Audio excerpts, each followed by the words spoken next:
You meet someone new, they look you in the eye, they smile, they tell you their name, you shake their hand, and 3 seconds later, it's gone.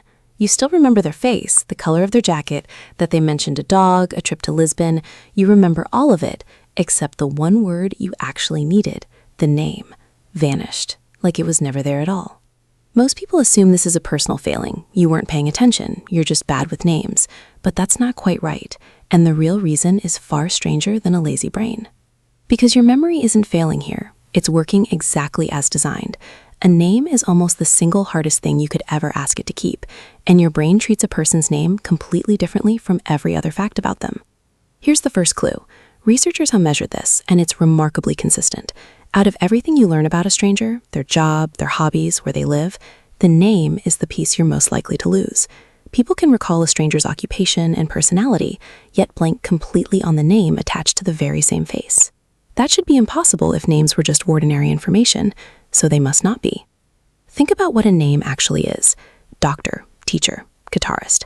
Those words are stuffed with meaning. The moment you hear them, they connect to 100 things you already know. A whole web lights up. Now think about a surname, Mr. Kessler. That word connects to nothing. It's a pure label, an arbitrary tag with no meaning behind it, hanging off a person by a single thin thread. Your brain stores information by linking it into networks of meaning, and a name gives it almost nothing to link to, so there's nothing holding it in place. One thread. And it snaps. But the arbitrariness is only half the story, and what comes next is even stranger, because a lot of the time, you never stored the name in the first place.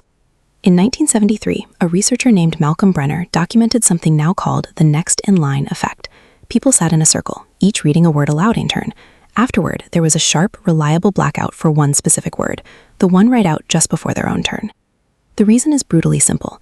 In the moment right before you speak, your attention collapses inward. You're rehearsing what you're about to say. You go momentarily deaf to the world. Now picture every introduction you've ever been in. Someone says their name, and at that exact instant, you're bracing to say your name, managing the handshake. The name arrives during the one moment your brain has the least capacity to record anything at all. You didn't forget it. It was never encoded. But there's one more layer, and it might be the strangest part of all, because it proved the problem was never the word. It's a finding so clean it has a nickname, the Baker-Baker paradox. Imagine two people are shown the same photo of the same stranger. The first is told, this man is a baker. The second is told, this man's surname is Baker. Same photo, same sound, the exact same word.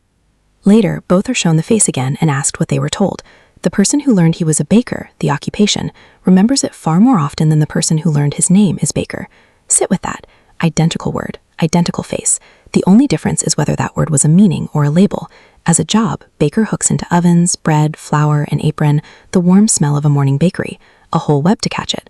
As a name, Baker hooks into nothing. It just floats there, attached to a face by one fragile thread, and drifts away. The word was never the problem. The problem was that a name means nothing. Which raises an uncomfortable question. If a name is just an empty tag with no meaning behind it, then your own name, the word you think of as you, is the emptiest label of all. When people forget it, they're not forgetting you. They never had you to begin with. They had a sound with nothing attached. So here's what actually happened every time a name slipped away from you. You didn't have a bad memory. You had a working one. It let the name go because the name was arbitrary, a thread with nothing on the end of it. It let the name go because you never even encoded it. You were too busy bracing to speak your own. It let the name go because your brain is built to keep meaning, and a name, by its very nature, means nothing at all. Everything else about that person, your mind wove into the web. The face, the laugh, the trip to Lisbon. It kept every piece that connected to something real. The name was the one thing it had no way to hold. Not because your memory is weak, because your memory is doing something far more important than filing labels. It's keeping what matters, and quietly deciding that a person is so much more than the word we happen to call them.